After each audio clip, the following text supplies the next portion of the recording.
La historia de Esos del Mar tuvo un inicio parecido a la película anterior que había hecho con National Geographic Channel.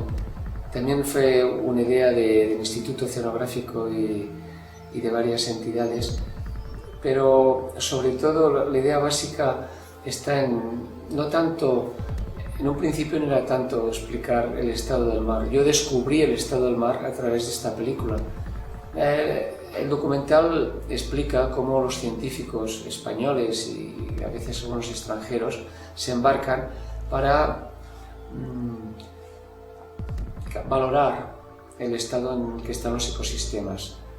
Lo que hacen es obtener muestras del fondo del mar y grupos de geólogos, de biólogos, zoólogos, varios profesionales analizan todo lo que extraen y a partir de dragas, de pescas, comprueban por el tamaño de los animales, la edad que tienen, la cantidad que hay, si las cadenas tróficas se han roto, si de repente hay animales que no deberían estar en aquel lugar o han desaparecido partes de esta cadena de alimentación. De hecho, en cualquier ecosistema todo está ligado. Unos peces se comen a otros y unos viven apoyándose en otros. En el momento en que tú rompes esta cadena es cuando todo empieza a ir mal.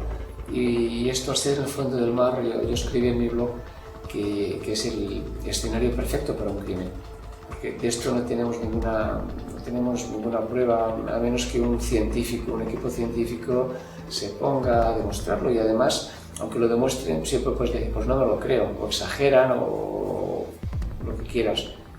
De manera de que cuando yo me embarqué en estos barcos, siguiendo el trabajo de estos científicos, por los resultados que vi que obtenían y por lo que me explicaba la tripulación, gente a veces con 40 años de experiencia en marinería, que habían sido pescadores y en Malvinas, en el Cabo de Hornos, en cualquier lugar, y que me explicaban historias verídicas, es cuando descubrí temas que la gente no tiene muy en cuenta, como por ejemplo, que un 70% como mínimo de seres vivos que se pescan se vuelven a arrojar al mar porque no son comercializables. Esto es una matanza que no lleva nada más que hacer desaparecer las especies, o que animales como el atún rojo pueden desaparecer en 3 años porque la presión que hay sobre ellos, hay pues, en estos momentos 3.500 barcos persiguiendo atunes en el Mediterráneo. Solamente Japón consume 400.000 toneladas de atún para el famoso sushi y estas cadenas que están de moda en todo el mundo de comida japonesa. Y los españoles tampoco nos libramos de esto, también como hemos pescado demasiado. Y esto es lo que aprendí haciendo este documental, pero aprendí con pruebas científicas y desde dentro, ¿no? viendo lo que sucedía. Por esta razón emprendí a través de mi blog esta campaña, pero vamos, que es una gotita de agua. Finalmente será el documental, lo que este documental se vea, se emita, que hará pues, que la gente sea un poco más consciente de que sencillamente estamos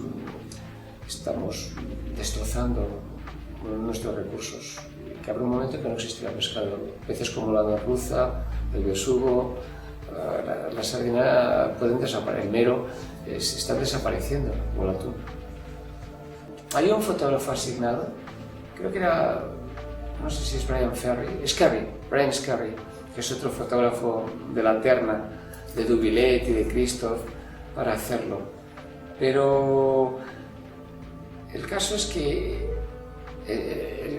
que al final yo creo que en el Geographic vieron que era un trabajo que no era de fotografía submarina.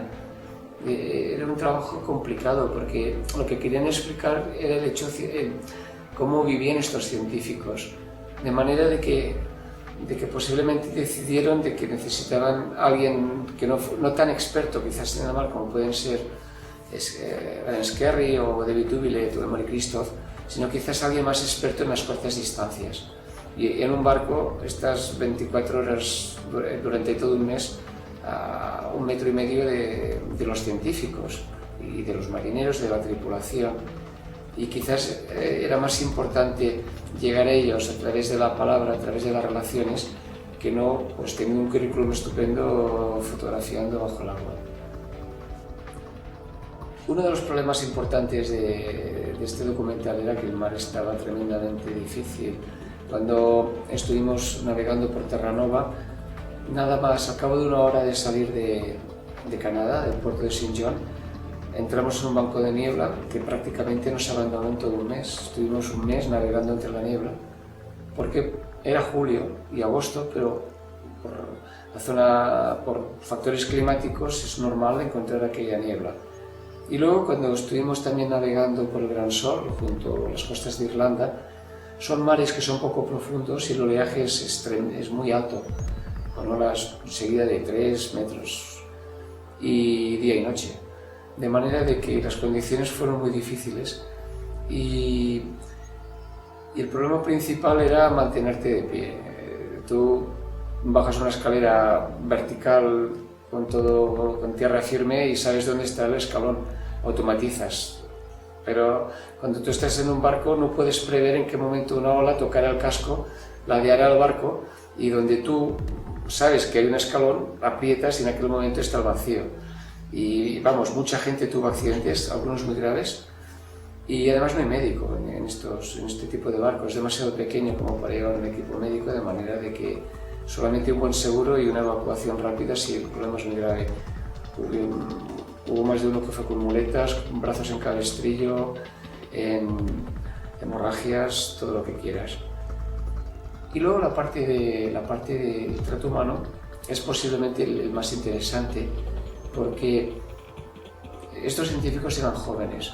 Al ser jóvenes y sobre todo gente muy brillante. Y no hay nada más agradable para alguien como yo, que se pasa la vida dando vueltas por el mundo, explicando lo que es el mundo, que está rodeado de personas tan inteligentes.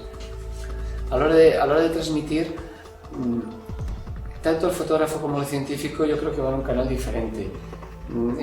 Los científicos lo que hacen es enviar sus conclusiones a los grandes organismos decisivos para que ellos marquen unas normas internacionales que se cumplan. Si ellos marcan una cota máxima de pesca, normalmente el poder político, el gobierno, tendría que tomar esta cantidad y darla como tope. Lo que suele pasar es que a veces ellos aconsejan algo, el poder político da un poco de manga ancha y puede aconsejar mucho más, y a la hora de la verdad finalmente se acaba pescando 4 o más veces lo que los científicos recomiendan como máximo permisible. Pero de alguna manera los datos científicos van a ir a organismos internacionales que tienen la capacidad de prohibir o de legislar. En cambio, lo que yo hago va a servir más para llegar a un público mucho más heterogéneo, sin esta capacidad decisoria de prohibición o de emanar leyes, pero sí con una capacidad de decir, bueno, yo esto no lo compro, esto no lo como, o que voy a tener una conciencia. A partir de ahora me voy a fijar mucho más en lo que está pasando con el mar. Son dos canales diferentes, complementarios, porque a la hora de la verdad, como esto llega en un tercer canal, que es la película, aquí el mérito está en un tercer lenguaje, que es el lenguaje del director, de Ivan Bousso en este caso, que consigue hacer tangible y fácil todo un montón de actos científicos llenos de fórmulas que no son fáciles de interpretar. Hay un trabajo importante por el medio audiovisual, lo que es el director de la película, y en mi parte yo, como siempre, busco iconos que lleguen al corazón, pero no es lo mismo trabajar en un tema pues de esclavitud, de pobreza, de enfermedad, como en un frío y poco atractivo laboratorio de biología.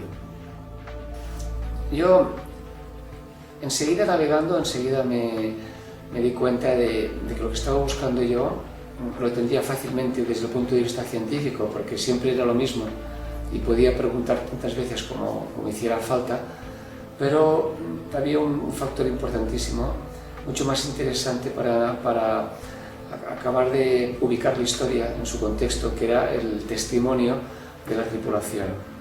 Los pescadores, sobre todo, gente de máquinas, vamos a decir marineros, que tenían una experiencia previa a navegar en estos barcos científicos. Muchos habían tenido y esto luego yo lo reflejé en mi blog, en el diario de Bitácora, muchos habían tenido unas experiencias que no se las deseo a nadie, como perder una hija estando embarcado, o a lo mejor haber visto compañeros desaparecer, o gente que me iba a explicar historias de los bacaladeros portugueses que bajaban entre la niebla, en la zona donde yo estaba trabajando, bajaban entre la niebla a pescar a mano en barcas, y a veces estas barcas no volvían nunca más. Había un momento en que el barco nodriza tenía que marcharse, sabiendo que perdías para siempre a aquella gente. O sin ir más lejos, el Titanic estaba hundido a pocas millas por donde pasábamos nosotros. Y estos testimonios yo creo que hacen mucho más creíble los números de que podemos hablar, las 400.000 toneladas de atún rojo que desaparece, hace mucho más creíble la dificultad y el estado real del mar, a partir de la gente que ha vivido siempre del mar y que te explican en primera persona lo que es vivir, como dicen ellos, en otro planeta, que no limitarte a tomar una serie de estadísticas científicas y exponerlas. La gracia de alguien que comunique es hacer que lo que tú explicas sea digerible, y si encima impacta al corazón y al cerebro, y tú quieres que impacte, pero que lo que estás explicando piensas que tiene que hacerlo, quizás es la diferencia entre alguien que tiene más experiencia o alguien que empieza. Es el tramo que le falta por resolver al fotógrafo, hablando de mi trabajo, al fotógrafo que inicia, ¿no? Tú puedes aprender la técnica leyendo un par de libros, teniendo una conversación larga con un fotógrafo, haciendo un curso de fotografía, pero esta diferencia entre saber discernir lo que va a llegar y cómo finalmente es un tema de experiencia, y la experiencia no la puedes ni comprar ni la puedes leer. Y sencillamente la gente pesque lo que pueda pescar para que el mar sea sostenible, para que sea sostenible nuestra alimentación y a la vez la capacidad del mar de regenerarse. Todo estará bien. Lo que estamos explicando es cómo está en estos momentos el enfermo, y si eres optimista y nos ponemos las pilas, posiblemente podremos regenerarlo. Pero si miramos hacia otra parte, o sencillamente como es el escenario del crimen perfecto y no vemos lo que sucede y seguimos indiscriminadamente explotando el mar con sistemas como el arrastre, que te deja los fondos marinos yermos y sin ninguna capacidad de volverse a regenerar nunca más, y tirar dinamita, cosas que se están haciendo en estos momentos que suenan a salvajada, pero que si alguien no pone freno a esto, sencillamente desaparecerán las especies.